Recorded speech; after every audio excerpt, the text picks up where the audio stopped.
Salut les gars, comment est-ce que vous allez? J'espère que vous vous portez bien. Voilà, aujourd'hui encore on se retrouve pas pour un exercice, mais pour des explications, comment distinguer les différents types de nivellement, pour éclaircir un peu la compréhension de certains d'entre vous. Voilà, quand on parle de nivellement direct par rayonnement, nivellement direct, par cheminement, nivellement direct, mix, il y a un peu de confusion, il y a certains qui ne se retrouvent pas assez.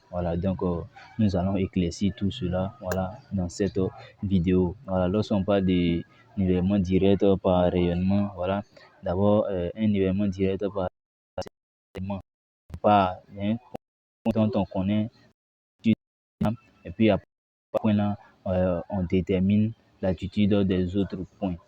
Est-ce que vous comprenez un peu? Là c'est un nivellement direct par rayonnement. Nivellement direct par rayonnement. Voici notre point, voici notre point ici. Notre point est notre repère, point d'origine. On a l'attitude de ce point-là. On a l'attitude de ce point. Puis à partir de ça, maintenant, nous allons déterminer l'attitude des autres points. Vous voyez que donc c'est ce qu'on appelle un nivellement direct par rayonnement. Là, c'est un nivellement direct par rayonnement. On connaît l'attitude d'un point. Maintenant, à partir de ce point-là, on va déterminer l'attitude des autres points. Est-ce que vous voyez un peu? C'est ce qu'on appelle nivellement direct par rayonnement. Maintenant, allons dans le cas de nivellement direct par cheminement encadré.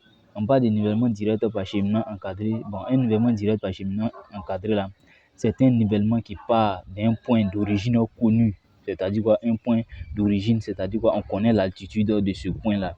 Voici le point R1 ici. On connaît son altitude, ça fait 53,463 mètres.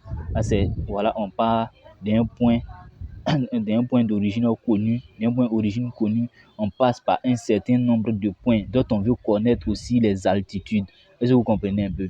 On part d'un point d'origine connu, on passe par un certain nombre de points dont on veut connaître les altitudes, c'est-à-dire ces points-là, aussi les points que nous voulons connaître, les altitudes P1, P2, P3 et P4.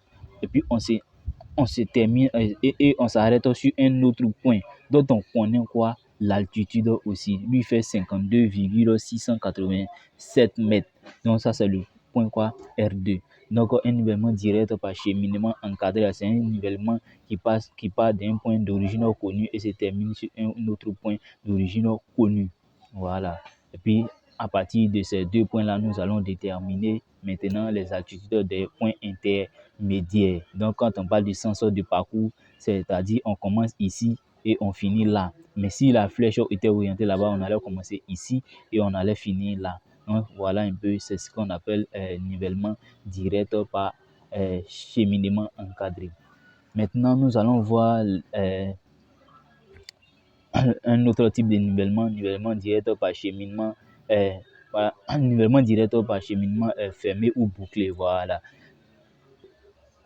Ok, donc quand on parle de nivellement direct par cheminement bouclé, c'est-à-dire un nivellement direct par cheminement bouclé est un nivellement qui part d'un point d'origine connu, passe par un certain nombre de points dont on veut déterminer les altitudes et s'arrête et se referme sur ce point-là. C'est-à-dire quoi? On est bouclé ou bien fermé. On part ici d'abord, on tourne, on fait le contour, on veut déterminer l'altitude de ces points-là, le point P1, le point P2, puis maintenant, alors parce que quoi, déjà on connaît l'altitude de RN qui fait 125,631 mètres.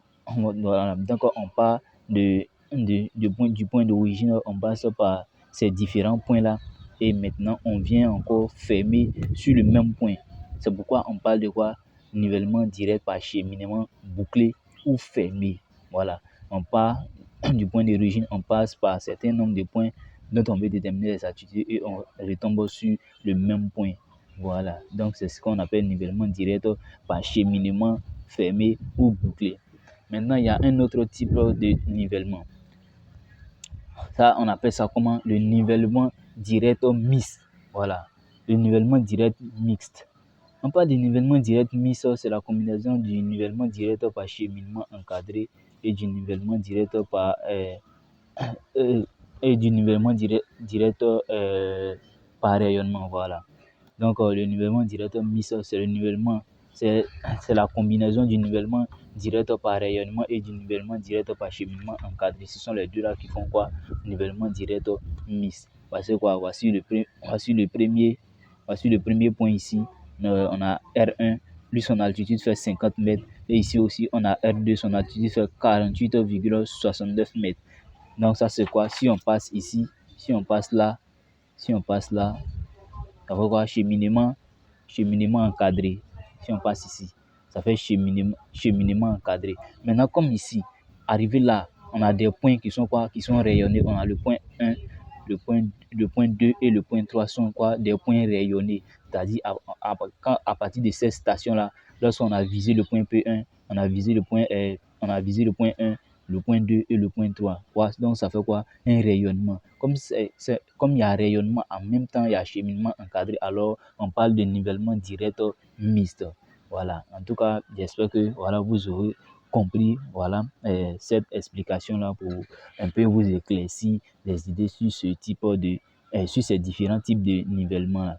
Donc, dans la prochaine vidéo, voilà, nous allons apprendre à résoudre ces genres d'exercices, ces différents cas-là, comment résoudre un nivellement direct par rayonnement, un nivellement direct par cheminement encadré, un nivellement direct par cheminement bouclé et un nivellement direct mixte. Voilà, ça c'est dans la prochaine vidéo. Voilà, si vous avez aimé, voilà, n'hésitez pas à la partager, à vous abonner et aussi à me laisser un pouce bleu. À la prochaine pour une nouvelle vidéo. Ciao, ciao.